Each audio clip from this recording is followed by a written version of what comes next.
ঠিক আছে, all set, rolling. ঠিক আছে, যদি সবাই মিলে ডিসেম্বরে একমত পোষণ করে তাহলে এনডিএম এর জায়গা থেকে আমরাও ডিসেম্বরে একমত পোষণ করব। কিন্তু এনডিএম যে জায়গায় দাঁড়িয়ে আছে সেখান থেকে আমরা বিশ্বাস করি যে ডিসেম্বরের আগেও সঠিকভাবে সুন্দর একটা নির্বাচন দেওয়া সম্ভব। বিসমিল্লাহির রহমানির রহিম। আজকে আমরা বিএনপির সাথে আমাদের যুগপৎ আন্দোলন যারা ছিলাম সবাই একসাথে যে বৈঠকগুলো ধারাবাহিকভাবে চলছে, সেই ধারাবাহিক বৈঠকের ভেতরে আজকে বিএনপির সাথে আমরা এনডিএম একত্রিতভাবে বসলাম।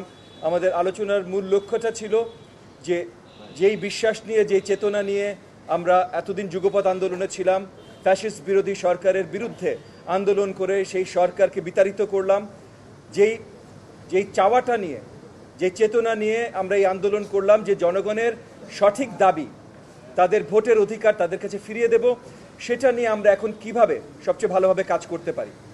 ঐক্যমত কমিশন সব দলগুলোর সাথে বসছে, আমরা বসেছি, বাংলাদেশ জাতীয়তাবাদী দল বসেছে। ঐক্যমত কমিশনকে আমরা পরিষ্কারভাবে আমাদের দলগত জায়গা থেকে জানিয়েছি কোন কোন প্রস্তাবনার সাথে আমরা ঐক্যমত পোষণ করি। ইতিমধ্যে অনেকগুলো দলের সাথে ঐক্যমত কমিশনের বসা হয়ে গেছে। এই দলগুলোর সাথে যে বসা হয়েছে বা যতগুলো দলের সাথে বসা হবে, আমরা প্রথম থেকেই বলেছি যে যতগুলো জায়গায় তার ঐক্যমত খুঁজে পাবেন সেটার ভিত্তিতে একটা চার্টার তৈরি করা হোক। এই চার্টার করতে খুব বেশি সময় লাগার কথা না। সবগুলো দলের সাথে বসতে খুব বেশি হলে 30 দিন লাগবে। 30 দিনের ভেতরে এই দলগুলোর সাথে বসে তারা কি কি রাজি হয়েছে, কোন প্রপোজালগুলোতে রাজি হয়েছে, এটা চার্টার বানাতে আর একদিন লাগতে পারে। আমাদের সকল যুগপৎ আন্দোলনের সকল দলের পক্ষ থেকে বিএনপির নেতৃত্বে যে 31 দফা আমরা দিয়েছি, সেই একই সংখ্যা 31 দিনের ভেতরে কিন্তু ঐক্যমত কমিশন আমাদের সবার ঐক্যমত নিয়ে একটা নতুন চার্টার তৈরি করতে পারে যে এই কোন কোন সংস্কারে আমরা সবাই একত্রিত আছি। এই চার্টারটা একবার তৈরি হয়ে গেলে এরপরে নির্বাচনের কোনো ধরনের দেরি করার কোনো কারণ আমরা দেখি না। ইতিমধ্যে নির্বাচন কমিশনের সাথে নির্বাচন কমিশনের যে অফিসাররা আছেন তাদের সাথে অনেকবার আমরা আলোচনা করেছি, ঐক্যমত কমিশনের সাথে আলোচনা করেছি। যুগপৎ আন্দোলনের যতগুলো শরিক দল আছে বা যুগপৎ আন্দোলনের বাইরেও যে যেই দলগুলো ছিল যারা ফ্যাসিস্ট বিরোধী আন্দোলনে কোনো না কোনোভাবে প্রত্যক্ষ বা পরোক্ষভাবে জড়িত ছিল, তাদের সবার সাথে আমরা কয়েকবার আলোচনা করেছি। মেজরিটি সবাই চান যত শীঘ্রই একটা সঠিক নির্বাচন বাংলাদেশের জনগণকে পৌঁছে দেওয়া যায়।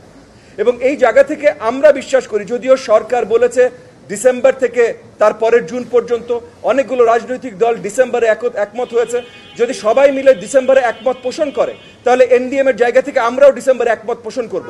কিন্তু এনডিএম যে জায়গায় দাঁড়িয়ে আছে সেখান থেকে আমরা বিশ্বাস করি যে ডিসেম্বরের আগেও সঠিকভাবে সুন্দর একটা নির্বাচন দেওয়া সম্ভব।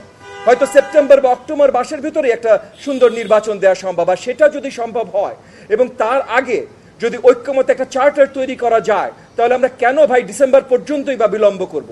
যত শীঘ্রই বাংলাদেশের জনগণের এই যে প্রথম অধিকার, ভোটের অধিকার তাদের কাছে ফিরিয়ে দেওয়া যায়, সঠিকভাবে তাদেরকে হস্তান্তর করা যায়, তত তাড়াতাড়ি আমরা জনগণের কাছ থেকেও জানতে পারবো ভাই আসলে আমরা যতই চার্টার করি আর যাই করি, জনগণ কোন সংস্কারগুলো দেখতে চায়। এবং জনগণ যখনই জানাবে তখন সেই হিসাবেই যেন সেই সংস্কারগুলো হয়, এটাই আমাদের প্রত্যাশা।